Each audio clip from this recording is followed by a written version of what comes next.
여러분 안녕하세요. 개그맨 조원석입니다. 2026년 2월 11일 수요일입니다. 오늘은 지난 2022년 7월 3일 일요일에 제가 썼던 일기를 여러분께 읽어드리도록 하겠습니다. 2022년 7월 3일 일요일, 어제 폴윤 목사님의 말씀을 침대에 누워 유튜브로 보고 잠이 들었다. 폴윤 목사님 말씀이 자신은 죄성이 깊어 하루라도 말씀을 읽고 묵상하고 선포하지 않으면 금세 죄를 저지르고 말기 때문에 하루도 거르지 않고 말씀 묵상을 하신다고 했다. 하기 싫어도 그냥 해야 하는 숙제처럼 매일. 기독교는 읽는 종교라고, 무조건 말씀을 읽어야 한다고. 미국 교포시라 한국말이 완벽하지 않으셔서 쉬운 단어를 쓰셨는데 그에 반해 말씀을 전하시는 에너지는 너무 강해서 아주 특별한 은혜를 받았다. 요즘 시간이 나면 자꾸 핸드폰을 들여다보는데 이제 간증과 말씀, 찬양 외에는 다른 영상을 보는 시간을 줄여야겠다. 특히 1분 내외의 짧은 영상을 주로 보다 보니 내가 그 영상들처럼 단순해지는 듯한 느낌이 든다. 깊이 있는 생각이 잘 되지 않는. 한 가지 재미있는 사실은 어제 자다가 새벽에 잠깐 잠이 깼는데 느닷없이 다윗이 간음한 밧세바의 남편 우리아의 이름이 생각나지 않아 뭐였지? 뭐였더라? 생각하다 잠이 들었다. 아마 어제 새벽기도 말씀이었던 다윗의 시편을 묵상해서 그러지 않았나 싶다. 여전히 골반에 통증이 가시지 않고 있다. 조금씩 좋아지는 것 같기는 하지만 여전히 두렵다. 다음 주 상태를 보고 좋아지지 않으면 병원을 갈 생각이다. 하나님께서 용서하시고 치유의 손길로 나를 만져주시기를 간절히 바란다. 아침 7시에 일어나 된장찌개와 콩나물을 무쳐 여유있게 아침을 먹고 커피도 한잔하고 2부 10시에 예배를 드리고 왔다. 그리고 해가 아주 좋아서 청소를 하면서 에어컨 청소도 했다. 필터와 케이스를 벗겨 물로 세척하고 에어컨 청소 스프레이로 구석구석 깨끗하게 씻어냈다. 청소를 마치고 샤워를 하고 에어컨을 켜고 있으니 천국이 따로 없다. 정말 너무 좋다. 갑자기 헤어진 여자친구 생각이 났다. 이렇게 시원하게 에어컨을 틀고 함께 달콤한 과일에 시원한 맥주를 마시던 기억이 났다. 이내 내 생각이 시원한 맥주로 기울어지려고 했다. 아직 덜 아픈 모양이다. 정신 차리자. 혹시 다시 사랑하는 사람이 생기면 일요일 오후 모든 일과를 마치고 마주 앉아 맛있는 안주에 시원한 맥주를 딱 한 잔만 하면 어떨까? 왠지 하나님께서 나 술 못 마시게 하려고 사랑하는 사람도 안 주실 것 같은 기분이 든다. 오늘은 맥추 감사주일이다.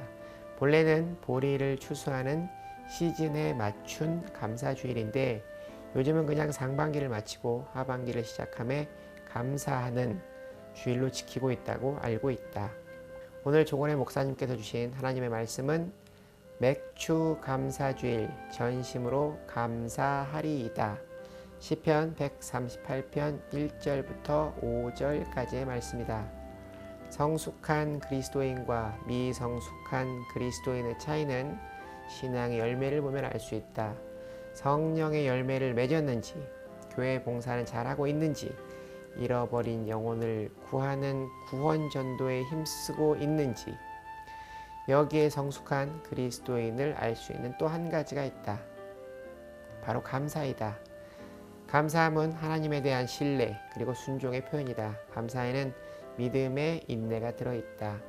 성 어거스틴은 이렇게 말했다. 고린도전서 13장 13절 말씀에서 믿음, 소망, 사랑 이 세 가지는 항상 있어야 한다고 말하는데 만일 나에게 한 가지를 더 말하라고 한다면 그것은 감사입니다.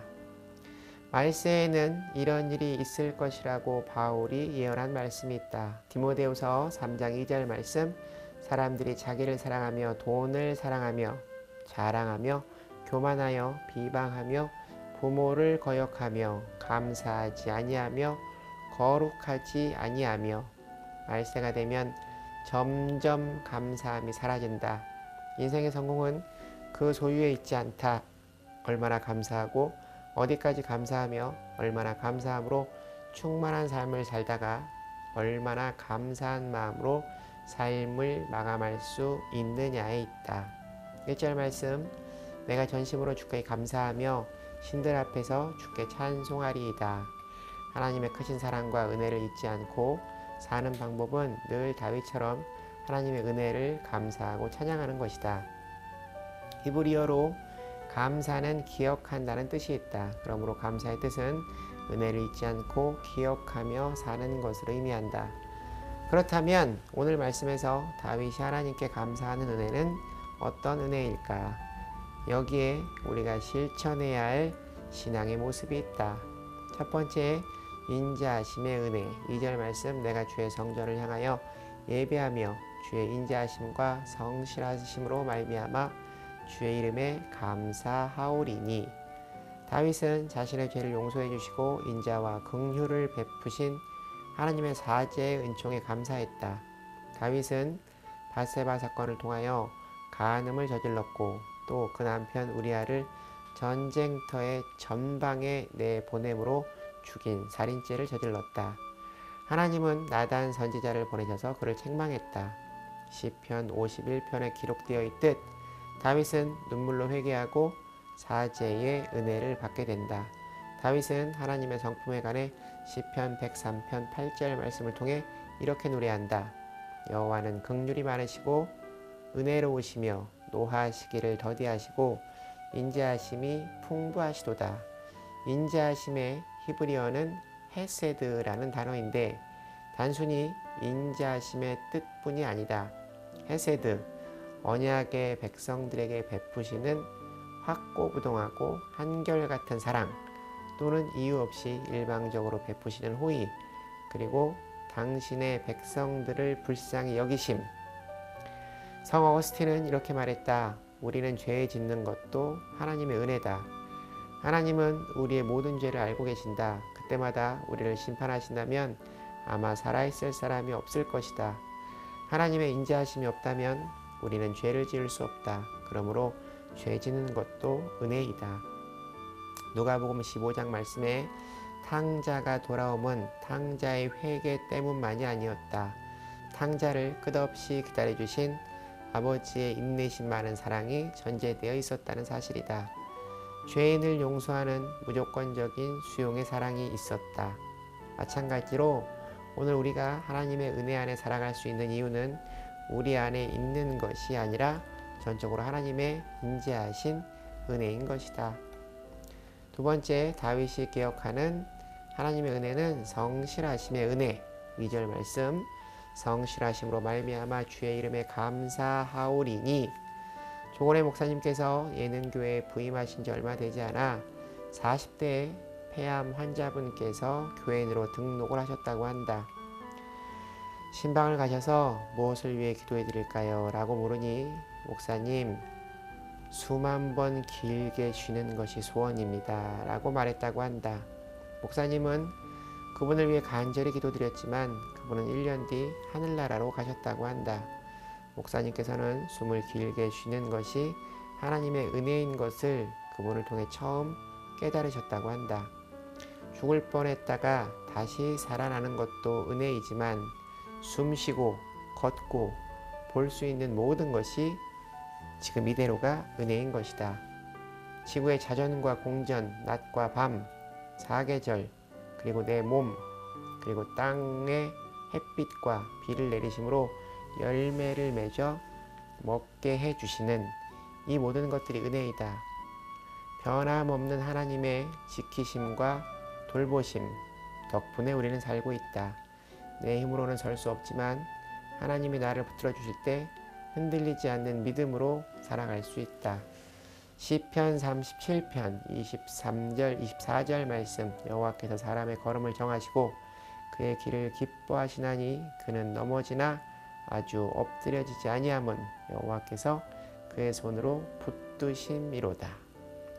세 번째, 다윗은 기도 응답과 더불어 영혼을 소생케 하시는 은혜에 감사하고 찬양을 드리고 있다. 3절 말씀, 내가 간구하는 날에 주께서 응답하시고 내 영혼에 힘을 주어 나를 강하게 하셨나이다. 아르헨티나에서 갓 태어난 여자아이가 사망 판정을 받은 뒤 12시간 만에 살아난 기적 같은 일이 일어났다. 미숙아로 태어난 아기는 엄마의 품에 안기기도 전에 사망하고 말았다. 아기의 엄마는 죽은 아기의 얼굴을 보고 싶다고 사정하여 아기의 아빠와 시신 보관실에서 아기를 보게 된 것이다. 그때 기적이 일어났다. 아기가 살아있다고 엄마가 소리친 것이다. 아빠가 살펴보자 아기는 가늘게 숨을 쉬고 있었다. 아기는 극적으로 살아나 치료를 받게 되었고, 엄마는 인터뷰에서 아기의 신음소리가 느껴졌다고 말했다고 한다. 그 작은 아기의 신음소리를 들을 수 있는 것이 엄마의 사랑인 것이다. 우리 영혼의 아버지인 하나님도 우리의 작은 신음에도 응답해 주신다.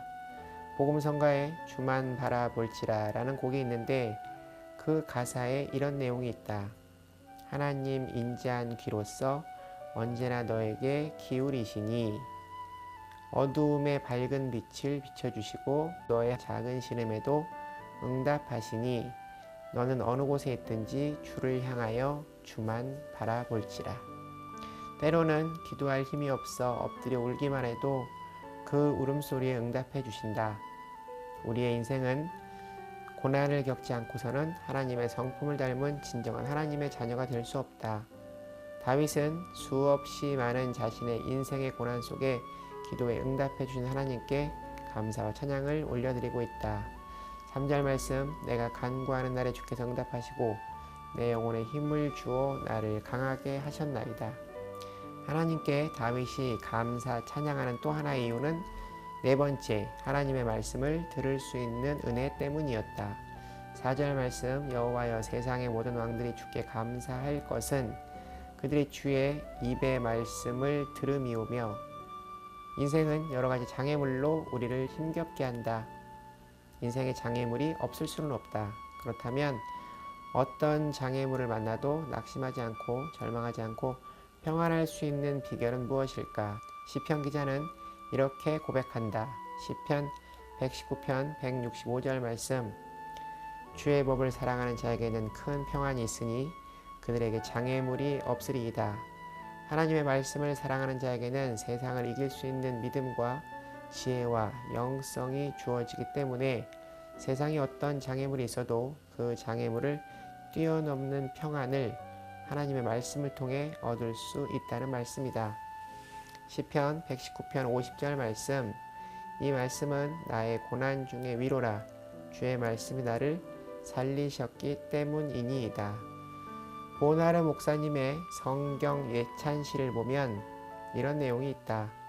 내가 피곤할 때에 성경이 나의 침대가 되고, 내가 어둠 속에 있을 때 성경이 나의 빛이 되고, 내가 굶주릴 때에 성경이 나의 떡이 되고, 내가 무서울 때에 나의 갑옷이요, 내가 병들었을 때에 성경이 나를 고치는 양약이 되며, 적적할 때에는 성경에서 내가 많은 친구를 찾는다.